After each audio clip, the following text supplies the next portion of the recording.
Okay, so this is still worksheet 3. I'm going to try to do the rest of this on the next video.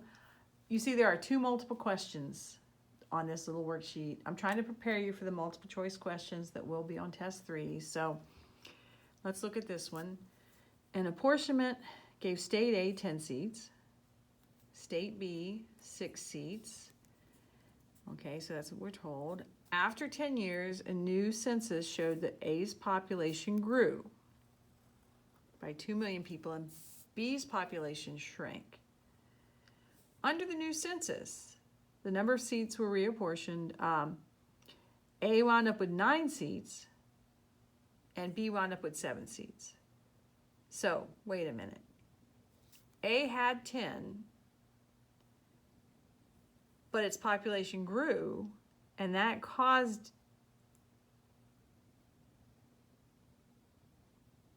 the seats to shrink. I mean, the number of seats to shrink. Well, that sounds like a problem. Actually, somehow my answer D got on this page. So this is an example of the Alabama paradox. Nope. New states, no. Population. Something's funky going on with the population, okay? So it's population paradox. But look, there's C and D. It's an example of the population paradox, and Jefferson's method was used to apportion. It's an example of the population paradox, and Hamilton's method was used to apportion. Which one is it? Well, you have to know that it's Hamilton's method that suffers from paradoxes. It's Jefferson's method that can violate the quota rule. So it has to be D. All right, so notice the 2 things you had to notice. That it was the population paradox, that funky things was going on with the population. A lost seats because its population grew. And you have to remember that Hamilton's method could possibly have that happen. All right, and then question 3, this multiple choice is actually quite easier. Some of them will be pretty easy, which is an example of a discrete good. So a discrete good is a good that can't be cut. If cut, loses all value. Yeah, you can cut up land, okay? A collection of Star Wars figurines. A gallon of ice cream can definitely cut that. And I think the fact that this, by the way, is similar to one I pulled out of the book. The fact that it was a collection, well, you just can't cut up the figurines. So this is the best answer for a discrete good. All right. And you don't want to break the collection up because then it's not as valuable. So, but the others are definitely continuous goods. So but B is the best answer. Definitions. So fill these in if you haven't done it. Then turn the video back on. Your test will start with definitions. So, continuous good. That's a good that can be cut.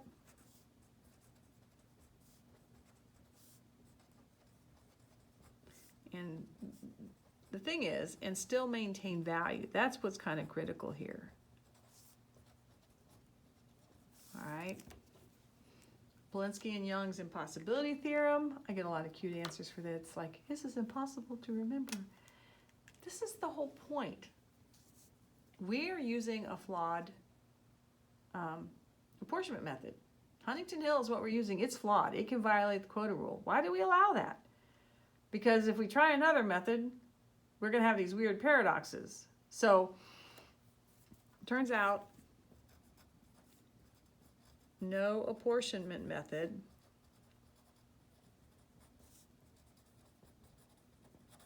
is flawless. Okay, you got to say more to get full credit on the test. Any apportionment method you come up with, I'm going to abbreviate that, either suffers paradoxes. Now, I'm going to remind you here, you wouldn't have to put this in, but that's the quota methods, Hamilton's and Lowndes, or potentially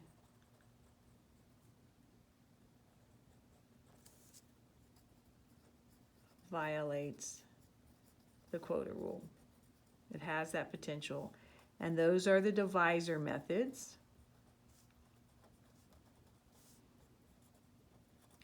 Which are Hamilton's? No, it's late at night. The divisor methods. Jefferson's, Webster's, also Adams, which we didn't study, and Huntington Hill, which we've sort of mentioned. All right, so know the divisor methods. Okay. Next question. Lone chooser on the test is probably the easiest question I'm going to ask you because I never ask it in a different way. I know there's some nasty problems in the text, but I always ask it the same way. So see if you can come up with lone chooser. All right, I'm going to go ahead and go over this. A pizza will be shared among 9 people using the lone chooser method. Initially, the pizza is cut into how many shares or pieces? Well, remember, there's a lone chooser who stands in the corner and pouts for a while, okay? Because they're not involved in the cutting at all, but the other 8 players are. So there are 8 dividers, and they each get a piece. So maybe they use lone divider to figure out which piece they're going to get, but they cut into 8 shares because there are 8 dividers. Then each divider, okay, those are really funny legs. You know, each divider's got his share, okay, he's holding his share. Let's make it look at that, okay. He's holding it. There, give him some hands. Then he looks over and sees the poor lone chooser crying there and realizes, oh, we really do have 9 players. So he would cut his goods into 9 pieces. And then the final answer never changes. How does the lone chooser come and get their piece? Well, the lone chooser will pick 1 piece from this divider and then 1 piece from the next divider, but the lone chooser selects 1 sub piece, or if you just want to say piece, that's fine. But you have to say from each divider. And they can pick their favorite piece from each divider, but the thing is, they have to pick 1 piece from each divider. Notice, this divider here will be left with 8 of his pieces. That will be true for the next divider, because the next divider had 9 pieces. Lone chooser will take 1. So that next divider will be left with 8 pieces. And the lone chooser selects 1 from each of 8 people, so the lone chooser will have 8 of the little sub pieces. So everyone's going to wind up with 8 little pieces that they either cut themselves, so they think each piece is fair, or they chose. So everyone will be satisfied. All right. Let's look at this one. 4 friends decided to use the lone divider method to share a cake.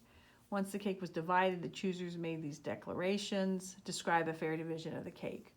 Don't go off in left field. I have some people talking about the great slices and all that stuff, but it's just hand out the slices. Now, you do not have to do an acceptability chart, but it is a visual aid, especially if I go for 5 players. So it can help. I always put the divider at the top. Then there's chooser 1, chooser 2, chooser 3.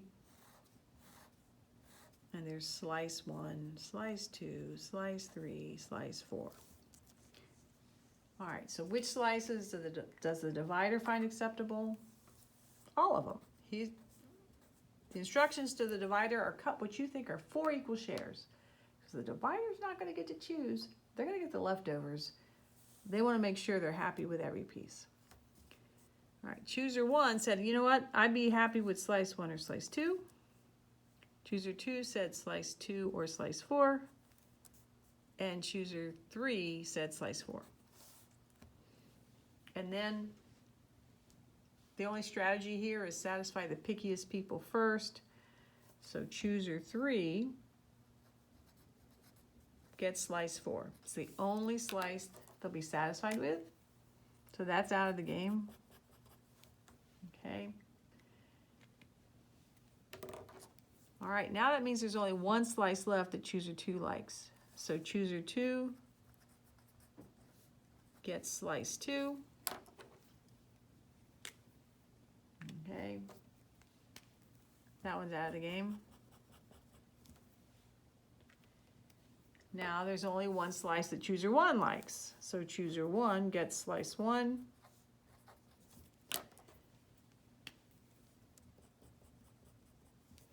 And the divider is going to get what's left over. But sometimes people forget to give the divider a slice because you see the divider is not mentioned here. So make sure you give the divider a slice. And notice the divider was going to wind up with slice 3 no matter what happened because no one else wanted slice 3. So, all right. I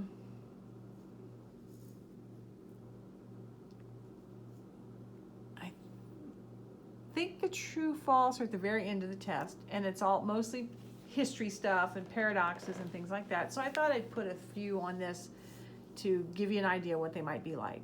So, true or false, Lowndes method has been used to apportion the House. That's false.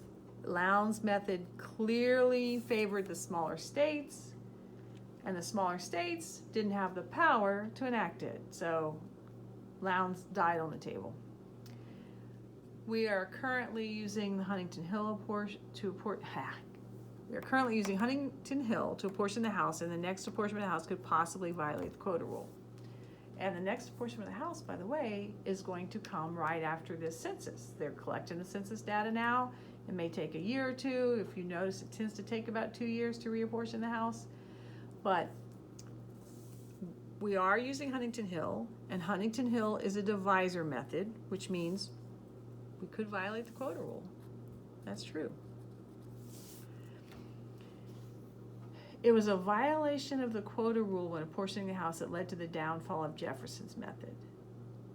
Yeah, do you remember Daniel Webster talking about New York as a state? To what, does she deserve a 40th member?